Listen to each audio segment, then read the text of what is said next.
Good morning friend, नमस्ते। रसायन विज्ञान में आपका स्वागत है। आज बड़ी खुशी की बात है कि भैया कि आज हम लोग यूनिट 7 में प्रवेश कर रहे हैं। तो यूनिट 7 में बहुत इम्पोर्टेंट हेडिंग लेकर आए हैं। आवर सारणी में वर्ग 15 में उपस्थित तत्वों के स्थिति की विवेचना। तो हेडिंग क्या है? वर्ग 15 के तत्व। ध्यान सुनिए, आवर सारणी में वर्ग 15 में मुख्य रूप से 6 तत्व, कुल मिलाकर के 6 तत्व हैं। नान, परेठा, ऑस्ट्रेलिया की, सैदाबाद की बिरयानी और लास्ट में है मास्कोबियम। मास्कोबियम अभी नया नया तत्व खोजा गया है, अभी उसके बारे में कोई ज्यादा जानकारी नहीं है। अतः हम लोग जो है 5 तत्वों का विधिवत अध्ययन करेंगे। तो पहला तत्व है नाइट्रोजन। अरे भाई nitrogen, naan, paratha, phosphorus, Australia arsenic, Saidabad antimony, biryani, bismuth और फिर लास्ट में क्या है? एमसी मास्कोबियम, जो कि अभी नया तत्व खोला गया है। हम लोग जो 5 तत्वों का विधिवत अध्ययन करेंगे। तो नाइट्रोजन का परमाणु क्रमांक 7, फास्फोरस का 15, आर्सेनिक का 33, एंटीमनी का जो है 51 और बिस्मथ का है आपका 83 और इसका मास्कोबियम का 115। तो पहले आइए इलेक्ट्रॉनिक विन्यास करते हैं और पता करते हैं कि यह वर्ग 15 का तत्व है कि नहीं। तो 1s2 2s2 2p 2 2 4 3 7 कक्षा 11 में करवाए थे कॉन्फ़िगरेशन। पहला कोष, दूसरा कोष Kl। तो पहले कोष में यहाँ पर 2 इलेक्ट्रॉन है और L में है 3 2 5। बाहरी कोष में 5 इलेक्ट्रॉन है। नाइट्रोजन के बाहरी कोष में 5 इलेक्ट्रॉन है। अब फास्फोरस का 1s2 2s2 2p6 3s2 3p3। तो फिर पहला कोष Kl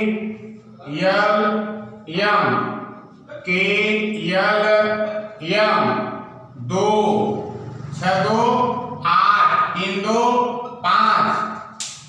तो हमने देखा फास्फोरस के भी बाहरी कोष में 5 इलेक्ट्रॉन हैं।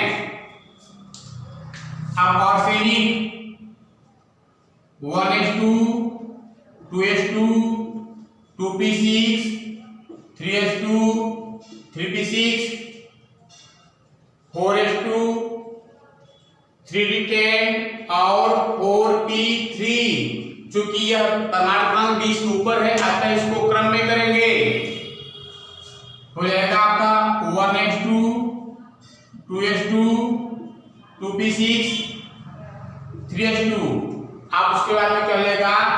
3p6 और उसके बाद में ये इधर वाला 3p पर 3d10 और फिर है आपका 4s2, फिर क्या है 4p3। ध्यान दीजिए, हमने यहाँ पर एक पहला कोष को अलग कर दिया, दूसरे कोष को अलग कर दिया 2 2, फिर तीसरे कोष को अलग कर दिया और फिर लास्ट में चौथा कोष कर दिया। तो पहला कोष आपका K हुआ, फिर L, फिर M, फिर N।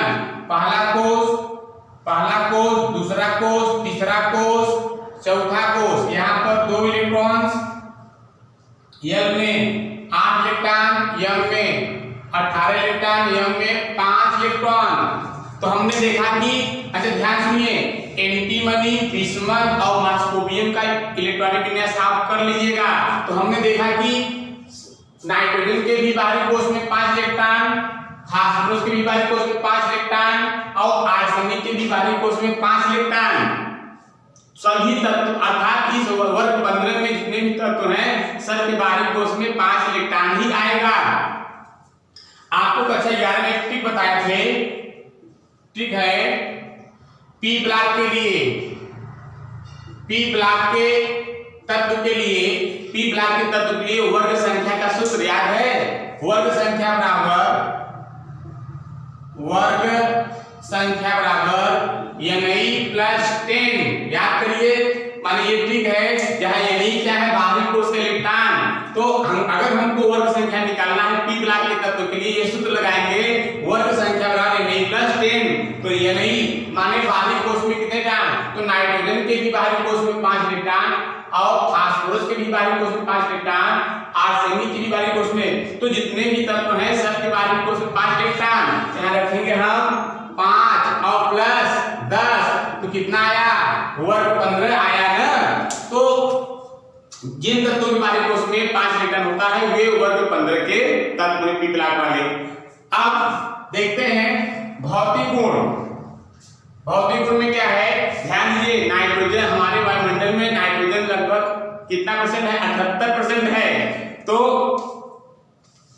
नाइट्रोजन क्या है, गैस है। नाइट्रोजन क्या है, गैस है। नंबर ए ऑप्शन, नाइट्रोजन क्या है, गैस है। जबकि फास्फोरस क्या है, अर्ध ठोस है। जैसे मोमबत्ती होता है, मोम होता है जो हम जलाते हैं मोमबत्ती, उसको जो है काटते हैं चक्कू से, ऐसे ही हम फास्फोरस को चक्कू से काट सकते हैं। माने नाइट्रोजन गैस है और फास्फोरस क्या है, अर्ध ठोस है। और इसके अलावा आर्सेनिक, एंटीमनी, बिस्मथ और मास्कोबियम ये क्या है, ठोस तत्व हैं। अब बी पॉइंट में पढ़ेंगे धात्विक गुण। ध्यान सुनिए, नाइट्रोजन क्या है, नाइट्रोजन और फास्फोरस अधातु तत्व हैं। आर्सेनिक और एंटीमनी उपधातु तत्व है। जबकि बिस्मथ क्या है, आपका धातु तत्व है और मास्कोबियम भी क्या है, आपका धातु तत्व है। अब सी पॉइंट ध्यान समझिए कि गलनांक का मान नाइट्रोजन से लेकर के आर्सेनिक तक बढ़ता है और फिर उसके आगे क्या होता है, आर्सेनिक आगे क्या होता है, गलनांक घटता है। फिर क्वथनांक का मान नाइट्रोजन से लेकर के बिस्मथ तक क्या होता है, बढ़ता है। ये था आपका, ये जो है भौतिक गुण था। अभी लिखवाते हैं सब। अब परमाणु त्रिज्या और आयनिक त्रिज्या आपको कक्षा 11 पढ़ा, किसी भी वर्ग में ऊपर से नीचे चलने पर परमाणु त्रिज्या और आयनिक त्रिज्या का मान क्या होता है, बढ़ता है। तो वर्ग 15 में nitrogen, phosphorus, arsenic, antimony, bismuth और जो मास्कोबियम है, इनकी त्रिज्याएं ऊपर से नीचे क्या होती है, बढ़ती है। अर्थात परमाणु त्रिज्या और आयनिक त्रिज्या का मान नाइट्रोजन से लेकर के बिस्मथ तक बढ़ता है। फिर है आपका अगली पॉइंट है आपका, ये भौतिक गुण में आपका पहला हेडिंग था, ये परमाणु त्रिज्या आयनिक दूसरा हेडिंग है, और ये तीसरा हेडिंग है आयनन एंथैल्पी, आयनन ऊर्जा, आयनन विभव। किसी भी तत्व के विलगित गैस उदासीन परमाणु के बाहरी कोष से एक इलेक्ट्रॉन को रिमूव करने, बाहर निकालने में जितनी ऊर्जा खर्च होती है उसे आयनन एंथैल्पी कहते हैं, आयनन विभव कहते हैं। अब ध्यान सुनिए, आयनन विभव का मान नाइट्रोजन से लेकर के बिस्मथ तक घटता है। क्यों घटता है, किसी भी वर्ग में ऊपर से नीचे चलने पर परमाणु त्रिज्या का मान बढ़ता है, जिसके कारण प्रभावी नाभिकीय का मान घटता है। यही कारण है कि आयनन एंथैल्पी का मान क्या होता है, घटता है। अर्थात वर्ग 15 में नाइट्रोजन से लेकर के बिस्मथ तक आयनन एंथैल्पी का मान धीरे धीरे घटता है। फिर अगली हेडिंग है आपका जो है विद्युत ऋणात्मकता। नंबर 4 पॉइंट है आपका विद्युत ऋणात्मकता। फिर कक्षा 11 पढ़े हैं।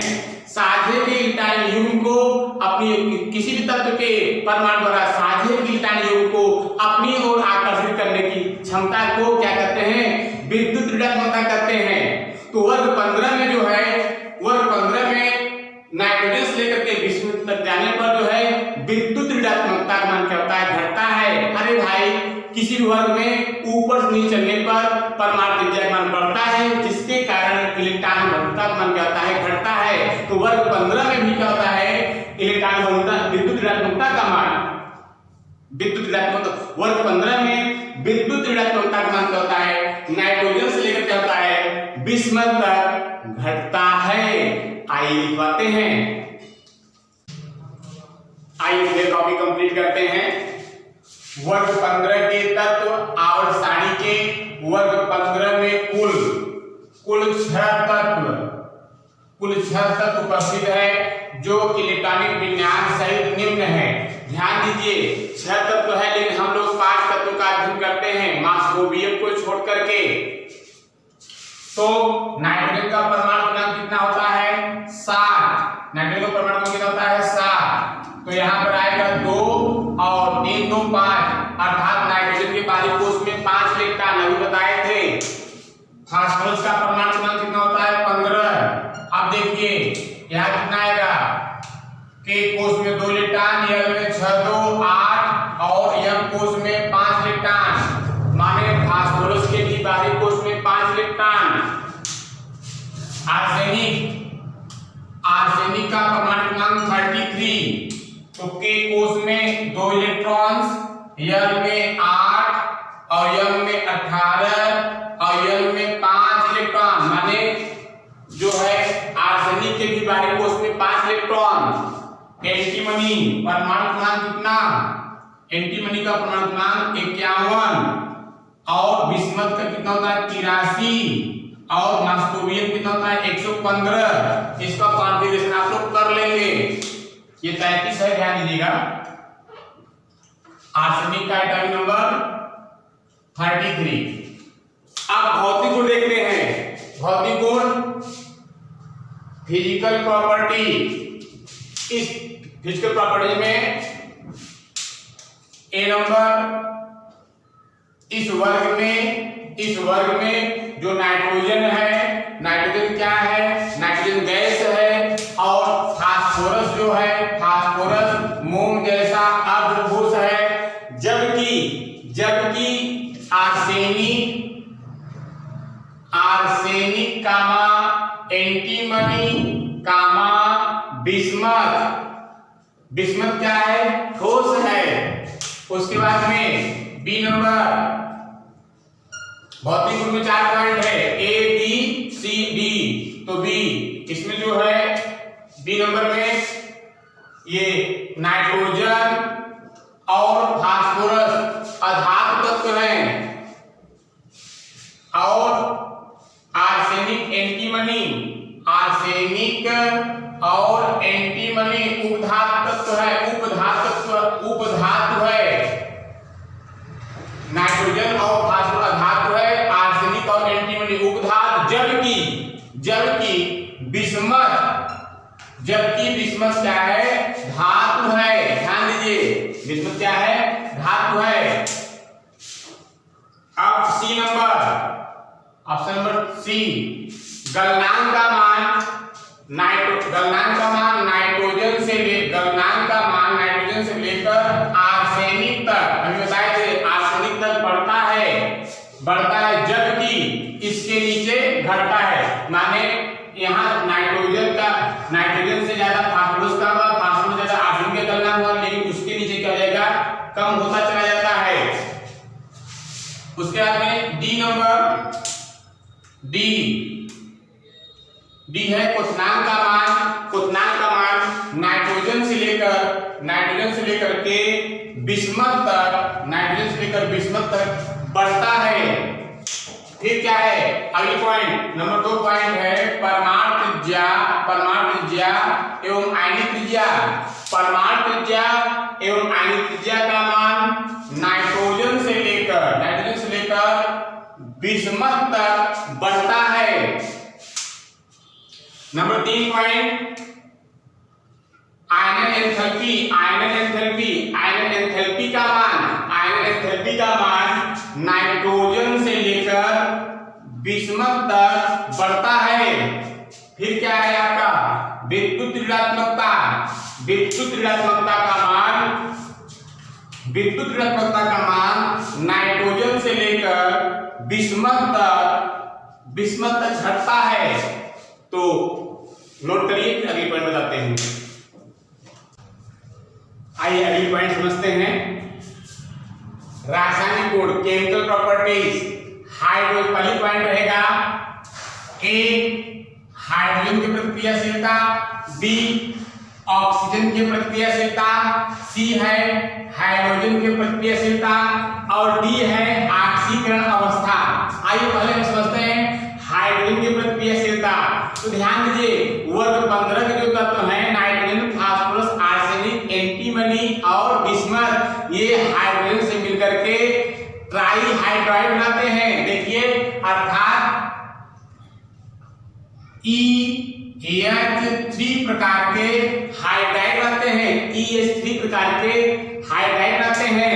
देखिए जैसे NH3 अमोनिया, और फिर क्या है PH3 फास्फीन, फिर क्या है ASH3 आर्सीन, और फिर है ASBH3 स्टाबीन, और फिर है BiH3 बिस्मुथीन। आप ध्यान दीजिए जो यहाँ पर अमोनिया है, नंबर 1 पॉइंट है, यहाँ पर जो अमोनिया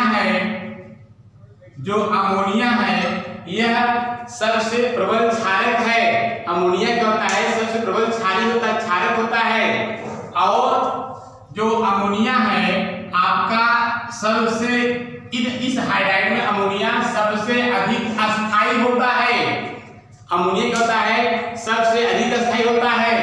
और ये बात ध्यान दीजिए, अमोनिया में हाइड्रोजन बंध पाया जाता है, जिसके कारण इसका गलनांक और क्वथनांक फास्फीन से अधिक होता है। अमोनिया में हाइड्रोजन बंध पाए जाने के कारण इसका गलनांक क्वथनांक फास्फीन से अधिक होता है। नंबर 4 पॉइंट ध्यान दीजिए, अमोनिया एक दुर्बल अपचायक है, जबकि अमोनिया क्या है, अमोनिया होता है एक दुर्बल अपचायक है, जबकि बिस्मुथीन BiH3 प्रबल अपचायक है। अच्छा ध्यान सुनिए कि जितने भी तत्व हैं सब हाइड्राइड बनाए हैं। तो पहली पॉइंट ये है कि जो अमोनिया है, अमोनिया क्या होता है, अमोनिया अधिक अस्थायी होता है। अमोनिया सबसे प्रबल क्षारक है, माने अगर देखा जाए अमोनिया की क्षारकता अधिक है, उससे कम इसकी क्षारकता और कम, अर्थात बिस्मुथीन BiH3 की क्षारकता सबसे कम। अमोनिया सबसे अधिक अस्थायी है, फास्फीन उससे कम अस्थायी है, आर्सीन उससे कम अस्थायी है, SbH3 उससे कम अस्थायी है, और BiH3 उससे कम अस्थायी है। उसके बाद में अमोनिया में हाइड्रोजन बंध पाए जाने के कारण उसका गलनांक क्वथनांक फास्फीन से अधिक होता है। और ध्यान दीजिए जो अमोनिया है यह दुर्बल अपचायक है, जबकि बिस्मुथीन अर्थात BiH3 प्रबल अपचायक है। तो इसका माने अमोनिया से अधिक अपचायक यह है फास्फीन से अधिक अपचायक आर्सीन से अधिक अपचायक स्टाबीन है, और स्टाबीन से प्रबल अपचायक क्या है, बिस्मुथीन आता है। अभी लिखवाते हैं ऑक्सीजन के प्रतिक्रियाशीलता। सभी तत्व वर्ग 15 के सभी तत्व ऑक्सीजन से मिलकर के 2 प्रकार के ऑक्साइड बनाते हैं। तो यहां पर बनाते हैं 2 प्रकार के ऑक्साइड। अरे भाई बनाएगा आपका जो है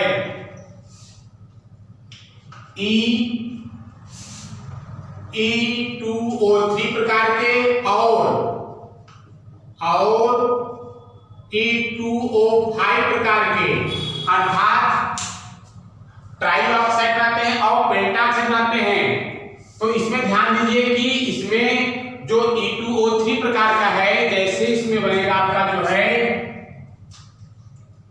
N2O3, और उसके बाद में क्या बनेगा आपका P2O3 बनेगा, फिर क्या बनेगा आपका H2O3 बनेगा, फिर क्या बनेगा आपका SB2O3 बनेगा, फिर क्या बनेगा आपका Bi2O3 बनेगा। तो इसमें जो आपका डाइनाइट्रोजन ट्राइऑक्साइड है, डाइफॉस्फेट ट्राइऑक्साइड है, यह भी अम्लीय है, डाइआर्सेनिक ट्राइऑक्साइड उभयधर्मी है, और डाइएंटीमोनियम ट्राइऑक्साइड उभयधर्मी है, जबकि डाइबिस्मथ ट्राइऑक्साइड क्या है, प्रबलतम क्षारीय है।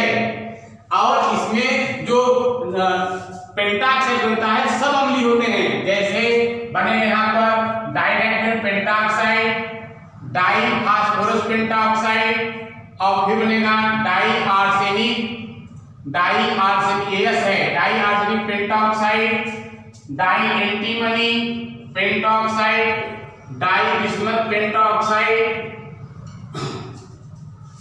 ये सब क्या है, सभी क्या होते हैं, अम्लीय होते हैं।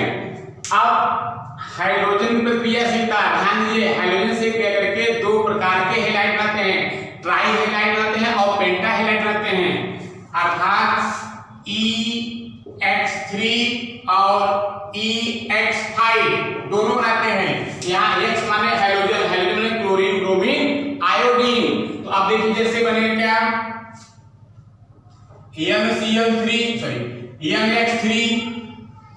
NX3 PX3 ASX3 और फिर उसके में SBX3 nitrogen ट्राइहेलाइड, phosphorus ट्राइहेलाइड, arsenic ट्राइहेलाइड, antimony ट्राइहेलाइड और बिस्मथ ट्राइहेलाइड।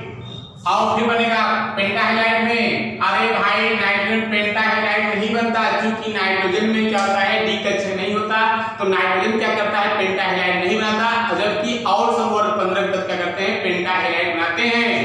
तो यहाँ बनेगा आपका जो है PX5 और फिर फास्फोरस पेंटाहेलाइड, आर्सेनिक पेंटाहेलाइड, फिर है आपका एंटीमनी पेंटाहेलाइड, फिर है आपका बिस्मथ पेंटाहेलाइड।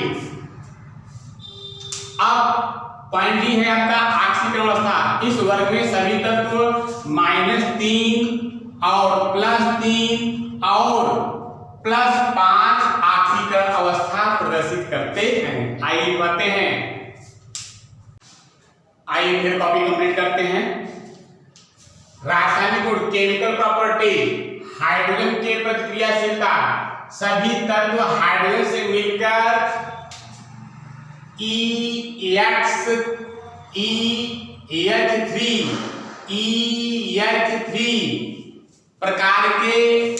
EH3 प्रकार के हाइड्राइड बनाते हैं। अरे भाई E है वर्ग 15 के तत्व, nitrogen, phosphorus, arsenic, antimony, bismuth. तो कैसे बनाएगा देखिए, तो पहला क्या आपका है नाइट्रोजन, तो बनेगा अमोनिया NH3, फिर क्या है आपका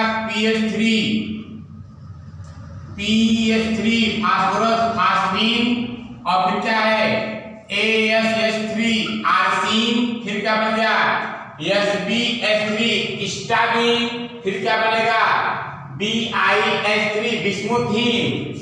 तो सभी तत्व हाइड्रोजन से मिलकर के EH3 प्रकार के हाइड्राइड बनाते हैं। NH3 PH3 ASH3 SBH3 BiH3। NH3 को अमोनिया कहते हैं और PH3 को फास्फीन कहते हैं, ASH3 को आर्सिन कहते हैं, SBH3 को स्टाबीन, BiH3 को बिस्मुथीन कहते हैं। तो इसमें देखिए नोट क्या है, नोट नंबर फर्स्ट, अमोनिया की जो क्षारकता है, अमोनिया की क्षारकता सबसे अधिक होती है। और नोट नंबर सेकेंड, अमोनिया की अस्थायित्व सबसे अधिक होती है। नोट नंबर थर्ड, अमोनिया में हाइड्रोजन बंध पाए जाने के कारण इसका गलनांक और क्वथनांक फास्फीन से अधिक होता है। ध्यान सुनिए। और नंबर 1 क्या है, अमोनिया की क्षारकता सबसे अधिक है, माने अमोनिया की क्षारकता जब सबसे अधिक होगा तो बिस्मुथीन की क्षारकता सबसे कम होती है। अमोनिया की अस्थायित्व सबसे अधिक होती है, अमोनिया की अस्थायित्व अधिक होती है, अतः अब इधर जाएंगे तो बिस्मुथीन का अस्थायित्व सबसे कम होता है, घटता क्रम है। अमोनिया में हाइड्रोजन बंध पाए जाने के कारण इसका गलनांक और क्वथनांक फास्फीन से अधिक होता है। फास्फीन में हाइड्रोजन बंध नहीं होता, अमोनिया में हाइड्रोजन बंध पाया जाता है। नंबर 4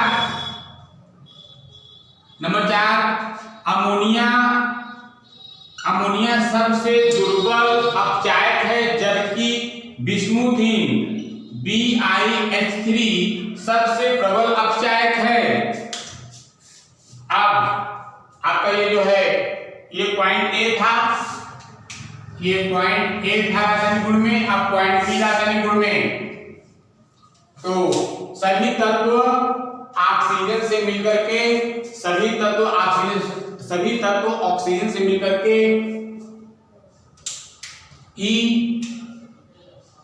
E2O3 और E2O5 प्रकार के ऑक्साइड बनाते हैं। जैसे देखिए बने क्या थे इसमें, अरे भाई N2O3 और फिर क्या P2O3, फिर क्या AS2O3, फिर क्या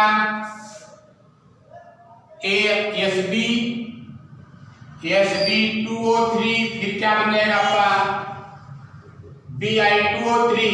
तो है आपका di nitrogen trioxide, di phosphorus trioxide, di arsenic trioxide, di antimony trioxide, di bismuth trioxide. ये जो है अम्लीय है, अम्लीय, यह भी अम्लीय, यह उभयधर्मी, उभयधर्मी अर्थात इसमें अम्लीयता और क्षारीयता दोनों का गुण है। उभयधर्मी, उभयधर्मी। और ये क्या है, सबसे अधिक क्षारी है। ये क्या है आपका क्षारी, सबसे अधिक क्षारी। Bi2O3 सबसे अधिक क्षारी होता है। अब क्या होगा आपका, ये तो बन गया आपका E2O3 प्रकार के, इसी प्रकार क्या बनेगा E2O5 प्रकार के। अरे E माने एलिमेंट, वर्ग 15 के तत्व, तो पहले क्या बनेगा डाइनाइट्रोजन पेंटाऑक्साइड N2O5, फिर बनेगा आपका जो है P2O5, फिर बनेगा आपका AS2O5, फिर बनेगा आपका SB2O5, फिर बनेगा आपका Bi2O5। तो इसमें जितने भी dinitrogen pentoxide, diphosphorus pentoxide, di arsenic pentoxide, di antimony pentoxide, di bismuth pentoxide सब क्या है अम्लीय के अंतर्गत आते हैं। अब पॉइंट सी देखिए, हाइड्रोजन के प्रतिक्रियाशीलता। हाइड्रोजन, अरे भाई क्लोरीन, ब्रोमीन, आयोडीन, हाइड्रोजन कब से किया, तो सभी तत्व हाइड्रोजन से मिलकर के